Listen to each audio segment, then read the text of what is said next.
बच्चों, चलिए आज का हमारा प्रश्न है, उस समांतर षटफलक का आयतन ज्ञात कीजिए जिसकी सतत भुजाएं निम्न सदिशों द्वारा प्रदर्शित है। यहाँ से a i plus J plus के, b i minus J minus के और c बराबर i प्लस 2j माइनस के बराबर दी गई है।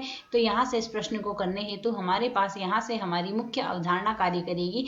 मुख्य अवधारणा यहाँ से हमारे पास रहेगी, यदि समांतर षटफलक का आयतन देखना हो तो समांतर षटफलक का आयतन, समांतर षटफलक का आयतन बराबर हमारे पास यहाँ से लिखा जाएगा, यह बराबर आएगा ए बी सी का हमारे पास यहाँ से अदिश गुणन त्रिक गुणन के बराबर आएगा। तो यदि हम यहाँ से सरल करें ए बी सी का अदिश त्रिक गुणन यहाँ से हम लिखना चाहें, ए बी सी सदिश हमें दिए गए हैं, तो यह हमारे पास बराबर आएगा। ए का मान है आई प्लस जे प्लस के, बी का मान है आई माइनस जे प्लस के और सी का मान है आई प्लस 2j माइनस के बराबर। यदि अब हम इसे आगे सरल कर लें तो इसका मान हमारे पास यहाँ से किसके बराबर लिखा जा सकता है, प्रथम पंक्ति के सापेक्ष प्रसार कर लें, अर्थात एक के गुणा में आएगा माइनस एक प्लस का एक माइनस 2 आ गया, माइनस 1 के गुणा में यहाँ से आएगा हमारे पास माइनस का एक प्लस एक के गुणा में आएगा 2 प्लस 1। यदि हम इसे आगे सरल करें तो 1 माइनस 2 मान आ रहा है हमारे पास माइनस के 1 के बराबर। ए बी सी का अदिश त्रिक गुणन निकाल रहे हैं,